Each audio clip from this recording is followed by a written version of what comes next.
Welcome back to Ask the Compound. You have questions, we have answers, we have experts. We have me and Duncan. askthecompoundshow at gmail.com is the email. Today's show is sponsored by our friends at Birddogs. Duncan, I have a family trip planned for tomorrow. We're going up to beautiful Mackinac Island, kind of an annual tradition for us now. You have to take a ferry to the island, and there's no cars on the island, right? Sounds it's only nice. horse and carriage, but there's also a lot of bikes. You bike around. It's a pretty beautiful. You go all the way around the outside of the island. But I have to figure out what I'm wearing, right? I'm checking the weather, and so I'm packing last night, and guess what I packed? All bird dogs for my lower half.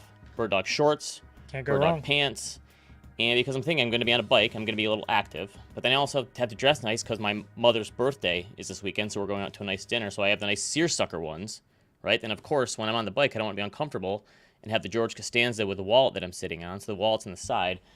So Bird Dogs has me hooked up. I have a full suitcase full of them. I'm ready to go to be biking, walking, versatile but stylish, right? So awesome. if you go to birddogs.com/ATC for Ask the Compound, obviously, get yourself one of these free tumblers, Bird Dog tumblers, right? Pretty nice. You know what I did in my bird dogs the other day? Some shorts. Went What's for a that? run. They were great. I've been working out of them this summer too. It's nice. It's breathable. It's stretchy, right? It's Yeah. very nice. Birddogs.com/ATC. All right, a lot of questions today. Let's do it. Okay, so first up, we have the following. Can you guys speak to if you think the market is skewed towards benefiting the large players more than the small players, if not being downright rigged against the small players? Get this question a lot. So that they're pull it up here. There's a movie coming out this fall about the GameStop saga. Seems like it happened pretty quick. They pulled it together. Called Dumb Money. I watched the trailer. It actually looks pretty good. I thought it looked good. Yeah. So, and they have like a pretty good cast. So Seth Rogen plays Gabe Plotkin, the guy who shorted GameStop. It's kind of funny. In the past, he definitely would have been on the other side of this, but now he's playing the man. Paul Dano is Roaring Kitty. Remember that guy, the YouTube guy who bought GameStop? Pete Davidson is his brother. I don't know if he actually had a brother. They made it up for the movie. Shailene Woodley is his wife. Nick Offerman is playing Ken Griffin, which I never really would have thought. But based on the trailer, the premise here is the stock market is rigged against the little guy and in favor of the big whales like hedge fund managers like Ken Griffin and Steve Cohen and Gabe Plotkin. Vincent D'Onofrio as Steve Cohen. That was interesting too. But this is the story, a heartwarming tale about the little guy finally taking down the big guy, right? David beat Goliath. And I'm sure the movie will be fine, if not a little bit embellished, because it's the same guy who wrote the movie or the book that The Social Network was based on. It's called The Accidental Millionaires, that Ben Mesrich guy. Pretty good books, actually. They're a little embellished. So the problem is Goliath is still doing pretty well these days. I saw the following headline just last month on CNBC. Michael Jordan is selling his stake in the Charlotte Hornets. He's probably going to bet it all on the golf course and blackjack tables. I think he spent $275 million for it, and he made $3 billion or something. So I look at in the fine print down there, and wait, who's buying his stake from him? Gabe Plotkin is poised to become a majority owner pending league approval. So the guy who got taken down by the GameStop Reddit people is literally going to be an NBA owner. He's probably still worth hundreds of millions or maybe $1 billion. They did force him into shutting his hedge fund down, but it does feel like one of those, oh wait, the guy lost a bunch of money on GameStop, but he got to keep all the fees that he already made from his 2-and-20 hedge fund, and they didn't get clawed back. So it does feel a little bit like heads I win, tails you lose type of situation. Even though in this situation, the little guy won, the big guy still won. They're fine. I'm not sure that's going to make it into the movie. That probably wouldn't help with the story. But it does kind of feel like the market is stacked against the little guys in some ways. So there are some ways it is, right? So you're never going to, as a little guy, and I'm using this as just regular, normal, I'm a little guy too, right? Right. Literally and I'm definitely a figuratively. little guy, and a much smaller guy after my 25% loss in early today. Tough break for you, Duncan. You're in a bull market too. So the things of being a little, you're never going to get like the sweetheart deals like Warren Buffett got in the financial crisis with like the Goldman Sachs and Bank of America deals. You're not going to be able to invest in the best hedge funds or venture capital deals or private equity deals. You're not going to be able to get 2-and-20 and keep that 20 even if you lose half of your investors' money. If you try to take on Ken Griffin in the high frequency trading, no matter which way your position goes, you could lose 25% notally, or you could make 25%. Ken Griffin's probably going to make money either way. So in that sense, it does feel like the markets are stacked against the little guy. We couldn't even buy the Constitution. You know, he had to come in and swoop in and take that.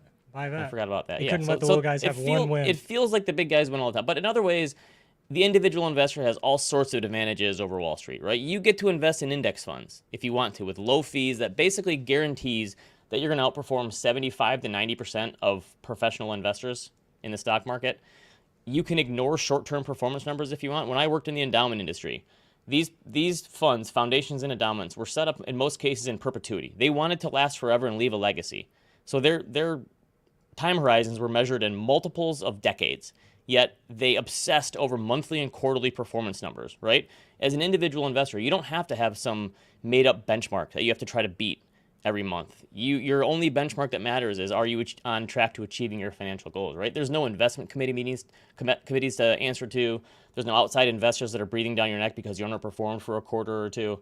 There's no alumni or donors that are forcing you to make investments in managers that they roomed with in college because they want to, keep things on the up and up. So you can set it and forget it and ignore macro predictions and stop looking at your statements if you want to, right? Professional big guys cannot do that. So I think probably the biggest advantage you have is just keeping a long time horizon. So I use this in some of my presentations. My time horizon, on a daily basis, the market is up a little bit more than it's down. 56% of all days, the stock market is up, 44% it's down. But if you extend your time horizon 1, 5, 10, 20, 30, 40 years, the probability of seeing a gain goes up. And I love this chart because it shows that like Wall Street wants to play in the short-term sandbox. You have the ability to play in the long-term sandbox, right? So I think that's your advantage as the little guy in the markets. If you try to play the short-term game of Wall Street, unless you get lucky, let's be honest, the Roaring Kitty guy got lucky. He made a great pitch on this stock, but he got lucky. Throw up the chart here. Well, that's GameStop. The thing about Roaring Kitty that I actually always found interesting is if you look, he was much more nuanced. Like his initial reason that he was buying the stock was like based on fundamentals and things. Yes, it wasn't a meme stock. He did a thing. bunch of research. He wasn't just like, I randomly picked a company, So throw up the chart. The funny thing is, since pre-pandemic days, even though it's down 75% from the highs of the meme stock mania, it's still up like 1,400% since the start of the pandemic. So it's still, I think he took a bunch of chips off the table. I hope he did.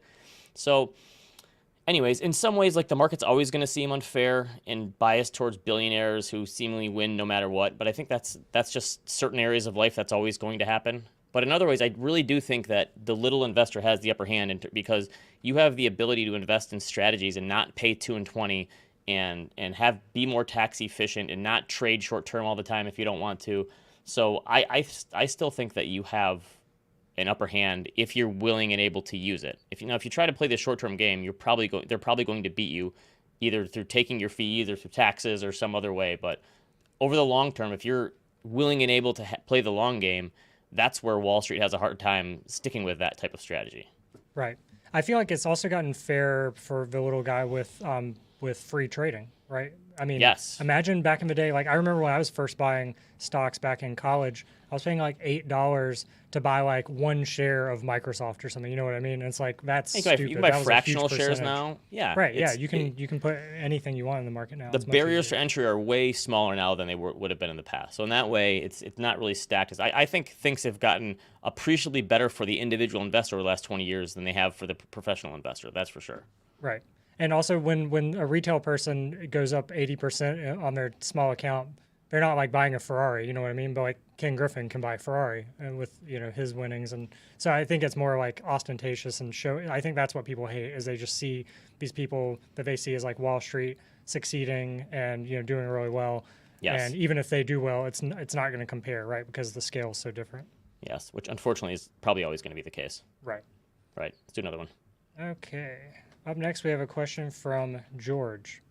How do Great you know? name. Yeah. It's my son's name. Oh, right. And my favorite Beatle.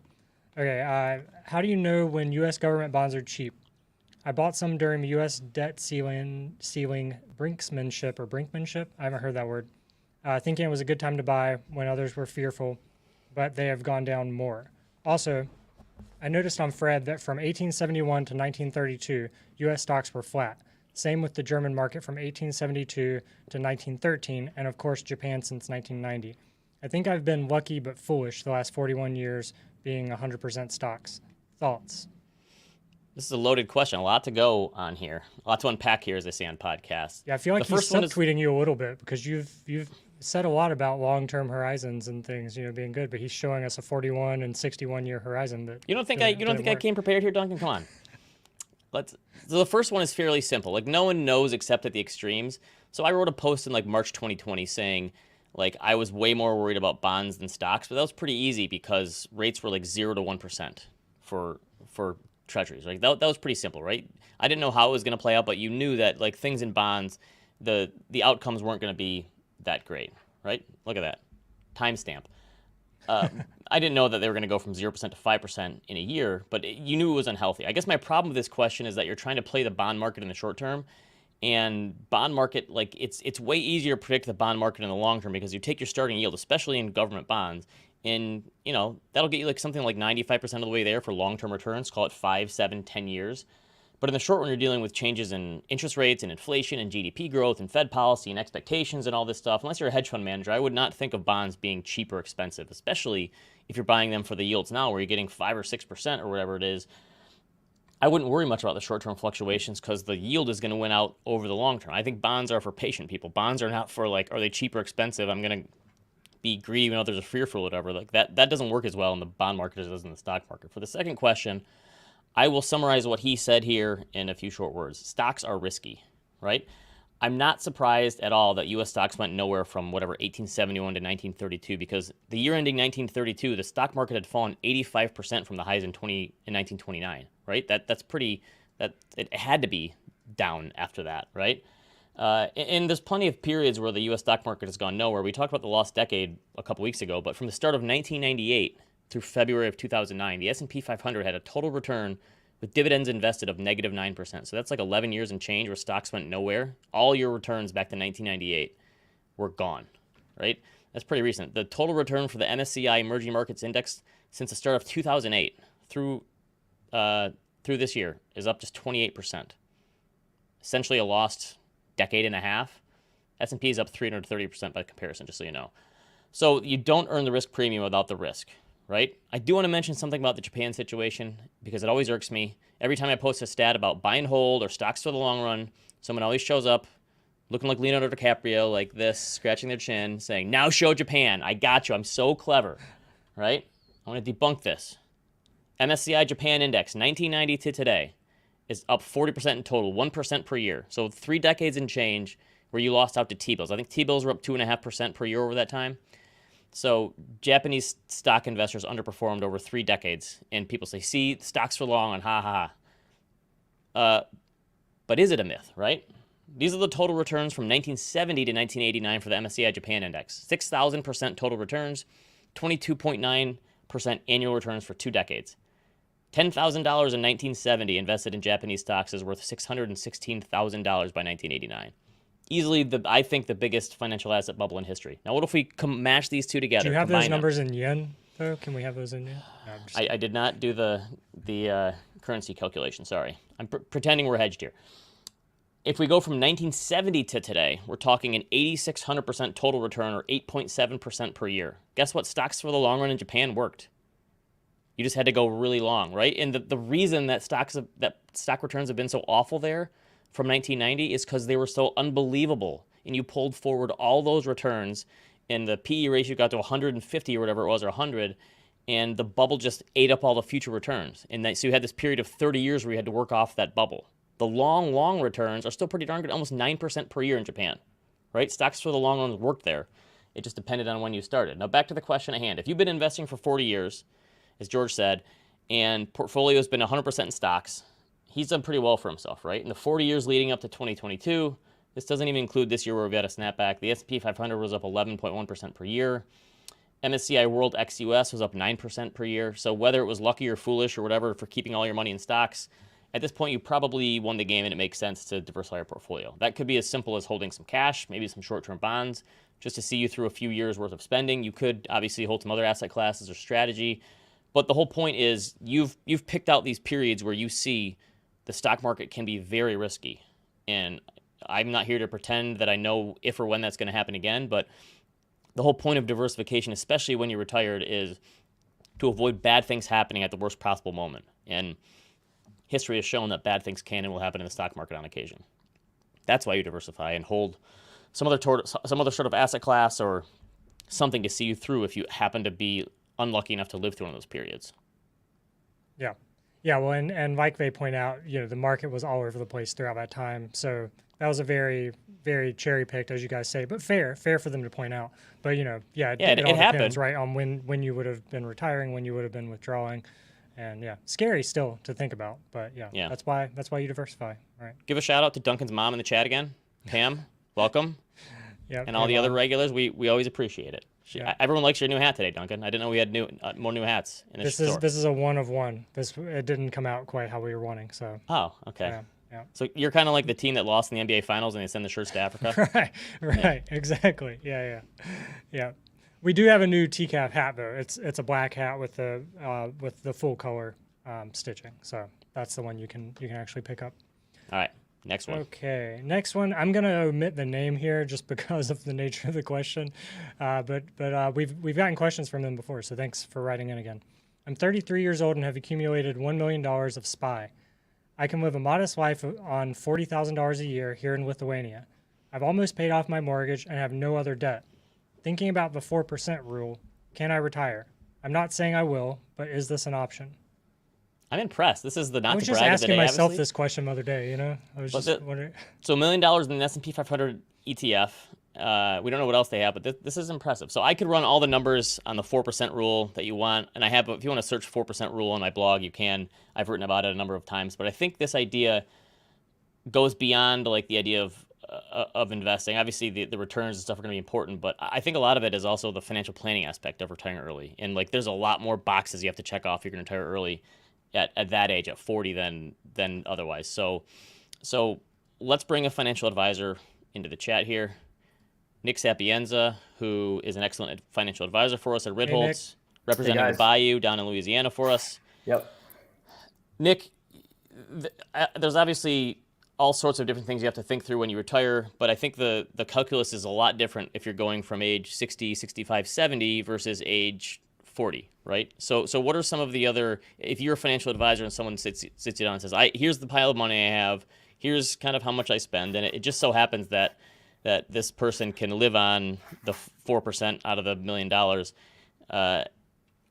What are your thought process when you're having the conversation with someone where they basically say, am I going to be okay if I do this? If I take this leap, what do you think? Can I do it? Yeah, I'm going to go through the trade-offs first and some of the things that he might not be thinking about. But first, I just want to start off with some context about the 4% rule, and it'll kind of lead into this. So it kind of starts off with a story. The 4% rule is an assumed withdrawal rate that should survive like the worst possible 30-year period of market conditions. I think that's what a lot of people don't realize when the first study was done to show like what's the floor here, not the average situation, but the 4% was used as like this would allow you to see through the 1930s or whatever the worst possible, like we talked about earlier. Yeah. That's what it can see you through. Yeah, exactly. The example that Kitsis uses, so I go to basically Kitsis for a lot of research on the 4% rule or the 3.5% rule, the 3% rule, which will kind of tie into this. But if you think about that, and whether or not you want to trust the data from this time period, you can say the world is different, but he uses the 1890s as an example as a starting point. In that 30-year period, we had, there's a lot of differences in the world today, but maybe human nature is a constant. There were two financial panics, a severe depression, the assassination of a president, the Spanish flu, the entirety of World War I. And at the same time, we had no central bank. We were still backed by the gold standard. So less stability, more volatility, more bank runs. You can read more from Jamie Catherwood on that. It's a pretty fascinating topic. But regardless, the 4% rule still worked in the most severe economic and financial times. The average rate of return on that time period was actually like 4.7%. So yes, technically 4.7 versus 4, the rule will still work, but there's an extremely high possibility for failure. And when you go more into the data, like in this guy's case, he's 33 years old. He has an extremely long runway. As Paul Zotner likes to say, more people die on the way down from Everest than on the way up. And I think he stole that from Into Thin Air, but the same is true. Like he's got one skill set for accumulation and it's a different skill set for decumulation, especially when it comes to how diversified his portfolio is. So what matters The funny thing too that I like about this example is yeah. I've done examples on my website where I talk about if you had $1 million in the stock market, would it work? And most people don't actually have that. This person actually does literally have $1 million in the S&P 500. So the He's diversification the textbook example. yeah, the diversification piece obviously kind of worries me here that maybe you want to have some more diversification. But the other piece is if you target 40, the 4% rule is looking at like 30-year time periods, right? Yeah. You may have to let this last, 50, 60, 70 years potentially. So I think that's what we have to think about is the time. Just imagine if they were leveraged. You know what I mean? Exactly. I mean, well, to use a more relevant or more recent example, you can look at .com. Like if you retired at the peak of the market in 2000, which is everyone's greatest fear, right? You would have, in his case, you would have run out of money following the 4% rule in, I think, like 15 years. So mistakes compound, right? There's the savings spigot is turned off. There's no additional shot. There's no extra time to recoup. He's basically effectively like in 2000 to 2003, he might have even doubled his withdrawal rate. So having 100% of your money. If you're selling when stocks are crashing and you're keeping your amount of spending just as high, you're right. You could easily spend all your money. I think that's the biggest thing here is that this is why I think the financial planning aspect is so important because you have to be very flexible, I think. And so if it's a really bad year or a bad stretch in the markets, you may have to rein it in a little bit and dial down your spending. And maybe when things are up and you have a great bull market, then you can go back a little bit. That's hard for people to do, I'm sure, though, is have volatility in their spending just like in the markets. And look, people will make adjustments, but to cut to the chase, like which is to the point that you're getting at, the earlier you retire, the lower that withdrawal rate needs to be just to give you more flexibility. So in his case, like he's really towing the line. $1 million, 4% rule, can live on $40,000 a year, but we're not accounting for taxes. I don't know if Lithuania, I think they have like some sort of social security system in place, or maybe some sort of pension benefit, or maybe it's just for elder care and you're below the poverty level. Not 100% nailed down on that. But the bottom line is like he has such an extremely long runway. There's two things, and Kitces highlights this pretty well. Like there's maybe a 10% chance that he retires and he's not prepared and he doesn't make any adjustments and he retires into a secular bear market. Okay. And his sequence of returns, like the order in which he got that bear market, it's not a matter of if he's going to experience a bear market. It's just a matter of when, or a period of like flat returns or sideways markets.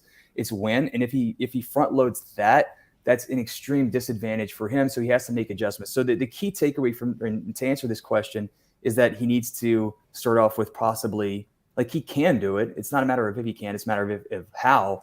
Start off with like a 3% withdrawal rate, have a higher cash buffer, but also part-time work. Like I like the idea. I'm not big on the idea of FIRE, lean FIRE, fat FIRE, but coast FIRE is kind of a new one. And that's where you would basically. I've never heard of this. What does that mean? So you retire, you have a job that you don't necessarily like. You're not going to do it forever. It's not, it's just a means to an end. You retire early, but then you go and you like start a vegetable garden and sell it at a farmer's market. Kind of like how all the FIRE people just start a blog and live off the blog. Exactly.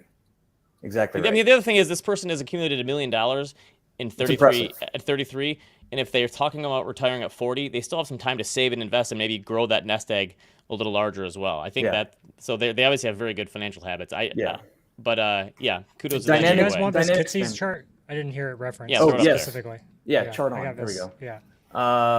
Growth of $1 million in retirement. So this is breaking down the fact that he has a 10% chance of running out of money. And this is over a 50-year time horizon. So I think he's even a little further out, but a 10% chance that he runs out of money, but there's an equal chance that he ends up with 9.3 times what he started with. So he ends up with $9.3. And so you have to manage that upside risk too, of all this money unspent and kind of towing it too close to the line. So in his case, that dynamic withdrawal strategy is a fancy way to say that you just make adjustments every year or maybe even every quarter. If the markets are up, you can maybe spend a little bit more or save a little bit more, put a little extra, hay in the barn. If markets are down, you cut back, and ideally you cut back permanently. I don't like the psychology behind that of like kind of your lifestyle ebbs and flows with the market. But that seems to be a reasonable adjustment to make. An alternative that I've done with some clients as well is like, you look at the balance. This is a guardrail strategy. So you look at the balance at the end of the year, beginning of the year, what can we spend? What's sort of the ceiling and the floor? Like, so we end up with a range rather than a hard and set 4% rule. Like 4% is just the starting point. It's good that he knows about it, but there's his situation is going to be much more nuanced than that. I like it. It's kind of like how Buffett gets a different breakfast sandwich depending on what the market's doing that day, right? That's the exact analogy that I use. Yeah, exactly. The Buffett withdrawal strategy. All right, next question. Okay, up next we have a question from Jacob. The worst kept secret in my industry at the moment is that the private equity owned tech company I work at is about to be sold. Rather than granting RSUs or ISO or NSOs like many companies, my company grants an instrument called profit interest, PIUs. I'm granted these at a basis of $0, and I understand there's some tax advantage to this particular type of grant upon sale, with some or all units being taxed at the long-term capital gains rate. However, I find research on the internet to be very unclear because they just aren't very common. Can you help a confused tech worker understand his tax implications this year? The chat right now is going nuts for people coming with different names for fire. So, oh my anyways, God. all right. I got to be honest here. Fire options. I've never heard of the PIUs before either. Obviously, the cost basis of 0 sounds appealing to me, but and this person thinks that this company is about to be sold, so I'm sure they're starting to count these as well. So, what are we dealing with here? So. This is an interesting thing. We have a client right now that we were just working through this with, profits interest units. So it's common in like RIAs, law firms, REITs, in this case, an UPREIT. So imagine that you own a real estate portfolio and that rather than selling it and realizing taxes, you can exchange it for units in the company in this capital account that has a 0 balance. So it's effectively worth $0, and you can defer taxes or get creative with your tax situation there. In another way, it's a way to turn what would normally be compensation. Like say that you make $500,000, you're a highly compensated executive at a publicly traded company, a REIT, for example, and 200 of that is in the form of PIUs. There's some risk associated with that, but you can effectively turn that compensation into capital gains. So that's the advantage. And it follows under the carried interest rule because you own an interest in the future potential appreciation of the partnership. So there's this is why the big guy always wins. Yeah, exactly. They can sell their real estate portfolio to an UPREIT and also, their step up in basis. And all so that sounds so you're going to capital gains taxes as opposed to income tax. So that sounds like a pretty good deal then, obviously. It's a pretty sweet deal if all goes well, if you hit the performance metrics or time metrics and so on and so forth. So, but it is being scrutinized, or it has been. At least it was under the Inflation Reduction Act. I guess we'll see where that ends up. But so you own these units with a $0 balance, and then whatever that appreciates to, and it can be exchanged for cash or stock. In his case, though, he's wondering if the business gets sold this year, what happens to my PIUs? And you're not finding it on Google because you're looking in the wrong place. Where you need to be looking is your plan document. You can probably download this or get this from HR, for example. Just open it up, search acquisition, and see what that document spells out. If it's not there, it might be in the other documents from the sale of the business or potential sale. So I would talk to people there and see how that's going to transpire, because the worst case scenario is that your PIUs are forfeited because of that acquisition. Best case scenario, yeah, that would kind of suck. I mean, he didn't pay anything for them though. And hopefully he filed an 83B to kind of mitigate some of these risks of forfeiture. And like he started the clock early, but and sometimes you're forced to file the 83B. But in his case, worst case, forfeiture. Other cases, which would probably, I would hope would be the situation, was that you get to exchange them for either more PIUs, but potentially that might restart the clock, or you get to exchange it for stock. And then how that's taxed is depending on how that all goes through. If it's going to be a capital asset or if it's going to be income. You might want to talk to an expert here. You want to download this document and send it over to your CPA and say, help me interpret this, because there's a lot of jargon in there too. For our younger and new investors, can you just briefly explain why a company would issue these? What's the idea behind these? With PIUs, so you don't have to come out of pocket for them. They're granted to you. It's kind of like a stock appreciation right. They're granted to you at $0. You can file an 83B and pay 0 tax. You just pay postage to send it in through certified mail, right? And then after 3 years, and it has to be 3 years instead of 2, after 3 years, you can sell at a capital gains rate, and it's based on essentially, I think, like the spread, right? So whatever that capital account balance is, if it's stock, if it's dividends, income, or just appreciation and growth. So it ties into performance. So if a Or company's tax giving you an deferred capital, IOU. right? Mhm.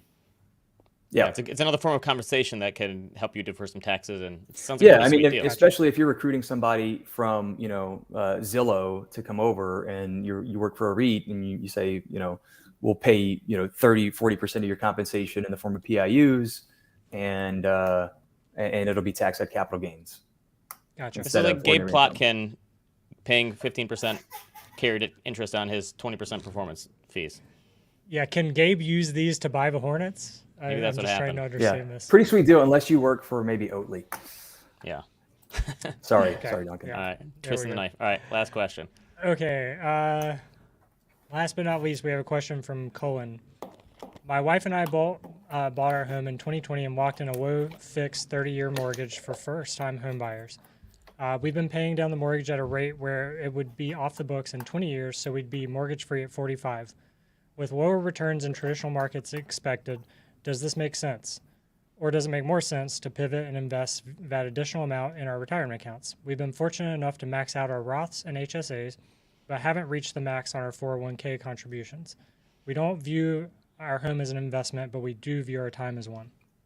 Yeah, I like that last line there. That's pretty good. So, Yeah.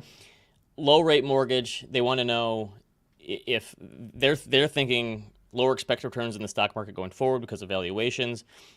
I don't know what the stock market returns are going to be in the future, nor does anyone else. I can give you educated guess based on current valuations and dividend yields and historical earnings growth.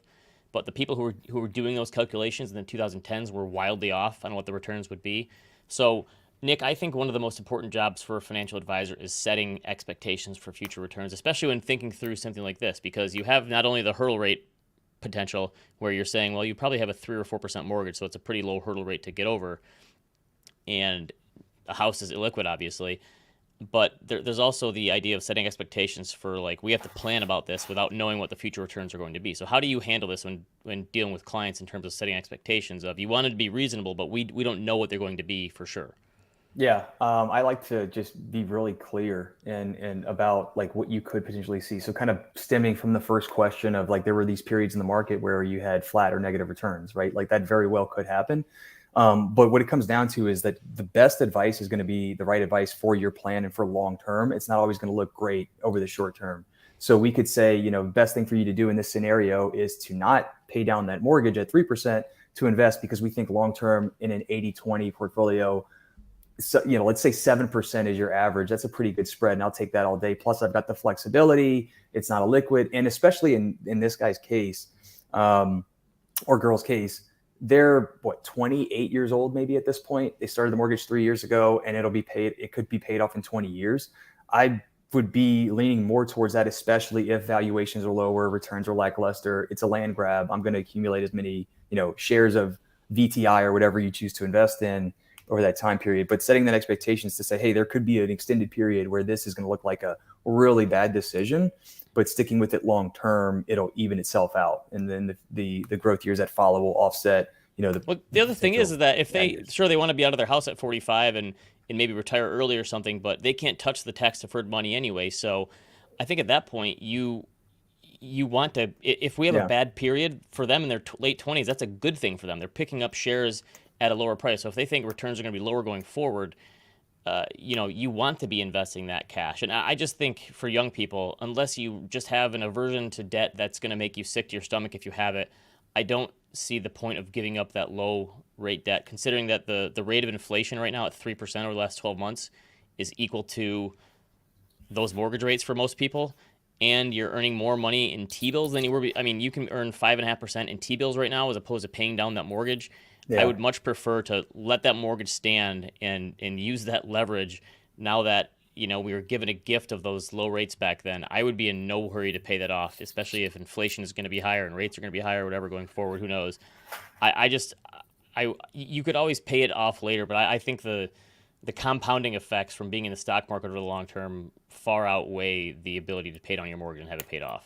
Yeah, I mean, so that's where you start. With every question. This was a really popular question, like over the last 3 years, right? So we start off with there's an optimal versus reasonable scenario. What is optimal is going to be what I give you on the spreadsheet, and what is reasonable is going to be, you know, how you feel about debt, and if you want to be financially free, or when you're 45, or if you want to retire. And then think about the difference between you're dumping, like in the scenario that I created, if the mortgage was if you bought a $500,000 house, you put 100,000 down, and you put an extra $500 a month onto the note, you'll pay it off in 20 years.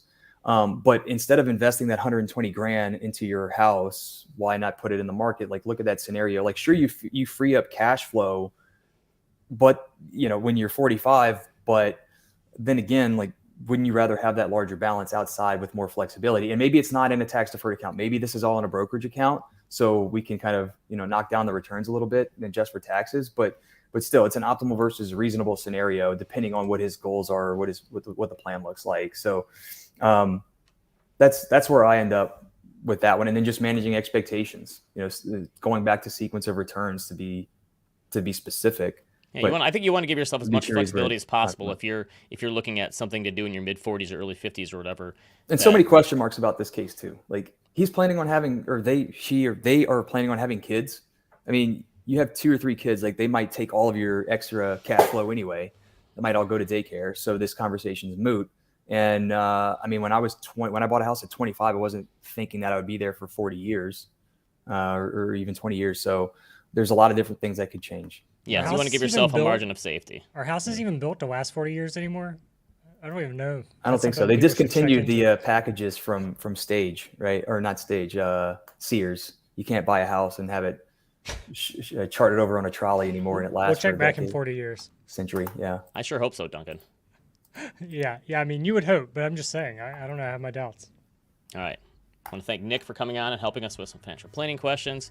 We appreciate all your questions as usual. Thanks to everyone in the chat for coming on. We had a lot of fire stuff again today. Email us, askthecompoundshow@gmail.com. Leave us a comment or a question in YouTube. We're getting a lot of questions these days, not only in our inbox, but also on YouTube and Twitter. People yell at Duncan on the street sometimes. Remember, askthecompoundshow@gmail.com, and we will see you next time. See you, everyone. See you guys.